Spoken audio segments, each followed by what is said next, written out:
Hello, beautiful wives, and welcome to dare number 3. Let's see.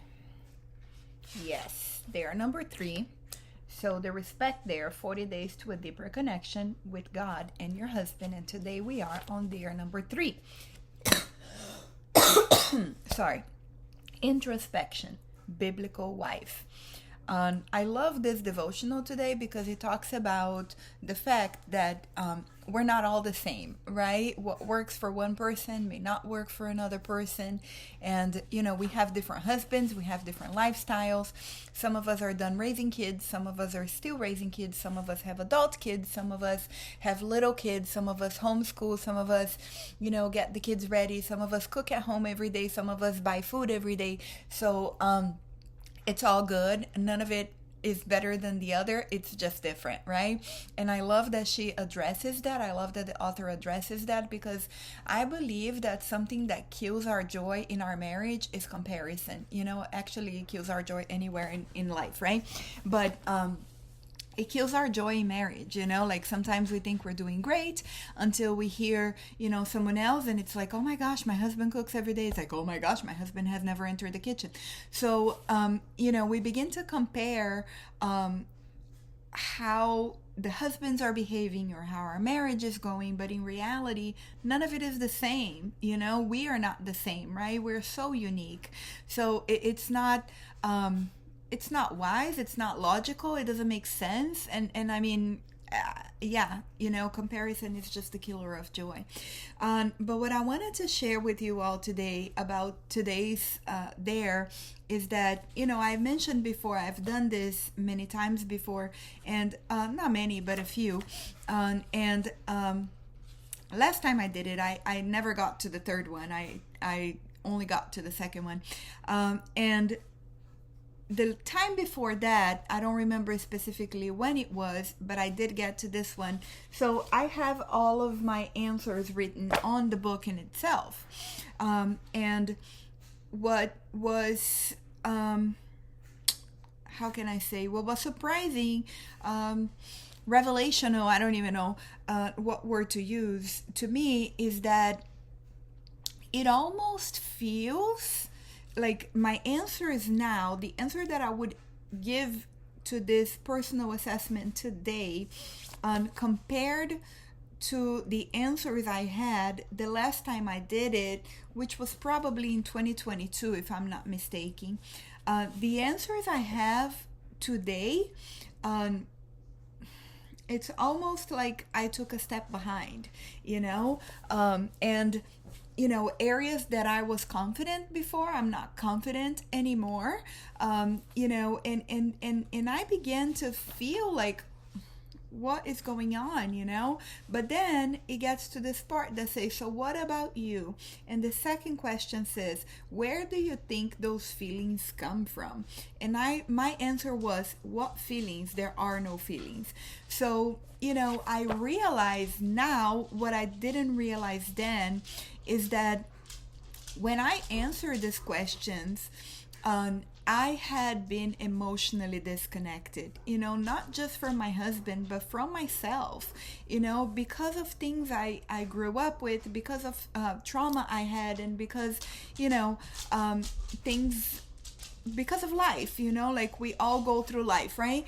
And I had subconsciously disconnected myself from my own emotions, because remember we talked yesterday, and yesterday I shared with you guys the revelation that I had that one of the lies that I had believed was that feelings don't matter, emotional connection is secondary, emotions are messy and they mess things up, it turns into aggression, it causes a lot of trouble. So based on the lies that I had believed that I shared with you yesterday, my answer to this was, what feelings? There are no feelings. Why? Because I had been so disconnected from them, I didn't realize that they existed in me, So because God had brought me back into my wholeness, sometime last year, I had a series of inner healing sessions, really, and I was able to discern and learn that I had been disconnected from so much of my emotional being my entire life, because to me that was the way to avoid pain. That's how I learned to protect myself. It was being disconnected. So last year, when I became a whole person again, and I connected myself back to my emotional being, like things begin to go in a different direction, So if you know anything about emotions, some of them are beautiful, some of them not so much, right? They're positive and they're negative. And when we are open and connected to our emotional being, we experience both, and it's not about not experiencing the bad, not experiencing the negative, but it's about understanding it. It's about noticing the root of it and about managing ourselves through them, and so I have been learning that throughout the past year or so, or maybe a little more than a year or so.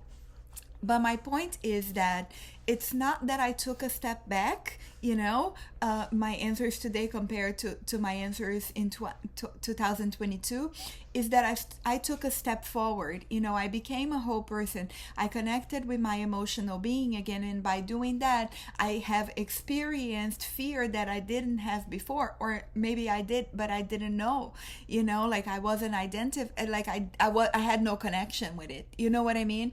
And so,